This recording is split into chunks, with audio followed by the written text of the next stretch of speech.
Hello बच्चों, चलिए प्रश्न पढ़ते हैं। अंतराल शून्य से पाई जिसमें शून्य भी शामिल है और दो पाई भी शामिल है में समीकरण दो कोस एक्स माइनस एक गुणा तीन कोस एक्स प्लस चार बराबर शून्य का हल है। विकल्प नंबर ए पाई बटे तीन, विकल्प नंबर बी पाई बटे तीन कोमा पाँच पाई बटे तीन, विकल्प नंबर सी पाई बटे तीन पाँच पाई बटे तीन कोमा कोस इनवर्स माइनस चार बटे तीन, और विकल्प नंबर डी है इनमें से कोई नहीं। तो मुख्य अवधारणा, तो हमारा जो प्रश्न है वो त्रिकोणमिति से संबंधित है। तो त्रिकोणमिति में देखो, तो हमारा साइन थीटा होता है वो पहले और दूसरे चतुर्थांश में हमारा धनात्मक होता है। इसी तरह हमारा जो कोस थीटा है वो हमारा पहले और चौथे चतुर्थांश में धनात्मक होता है।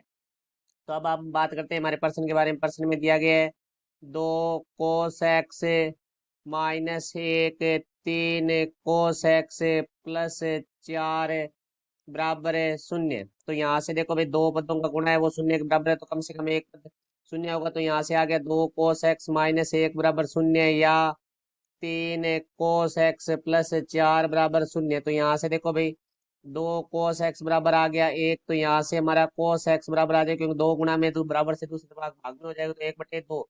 या तीन कोस एक्स बराबर आ गया हमारा प्लस का चार है, बराबर से दूसरी तरफ जाके माइनस का हो जाएगा। तो यहाँ से देखो भाई, कोस एक्स बराबर आ जाएगा माइनस चार बटे तीन, क्योंकि तीन कोस एक्स के साथ गुणा में था, बराबर से दूसरी तरफ आके भाग में हो गया। हम जानते हैं कि कोस एक्स का जो मान है वो माइनस एक के बराबर या एक से बड़ा और एक के बराबर या एक से छोटा होता है। तो कोस एक्स का मान माइनस चार बटे तीन संभव है नहीं है। क्यों नहीं है? क्योंकि ये मान माइनस एक से छोटा है। अब हम बात करते हैं कोस एक्स बराबर एक बटे दो के लिए। तो देखो भाई, हमारा जो कोस एक्स बराबर एक बटे दो है वो कहाँ कहाँ होता है, क्योंकि धनात्मक मान है। धनात्मक मान हमारा प्रथम चतुर्थांश में होता है और चतुर्थ चतुर्थांश में होता है। तो यहाँ से देखो भाई, कोस एक्स बराबर आ जाएगा हमारा कोस है, अब देखो एक बटे जो मान दो मान है वो हमारा होता है पाई बटे तीन का। तो कोस एक्स बराबर कोस पाई बटे तीन, ये तो हमारा प्रथम चतुर्थांश। अब हम बात करते हैं चतुर्थ चतुर्थांश के लिए। चतुर्थ चतुर्थांश में जाने के लिए हमें देखो क्या करना है। कोस एक्स बराबर है कोस दो पाई माइनस पाई बटे तीन, चूंकि कोस दो पाई माइनस थीटा बराबर होता है हमारा कोस थीटा। तो ये हमारा मान इसके बराबर ही हो जाएगा। तो देखो यहाँ से हमारा आ जाएगा कोस एक्स बराबर है कोस पाई बटे तीन, या कोस एक्स बराबर है कोस, यहाँ से जो हमारा लेस आएगा वो तीन आएगा। तो तीन को दो से गुणा करेंगे तो छः पाई माइनस पाई। तो या यहाँ से देखो भाई क्या आ चुका है हमारे पास, कोस एक्स बराबर है कोस पाँच पाई बटा में तीन।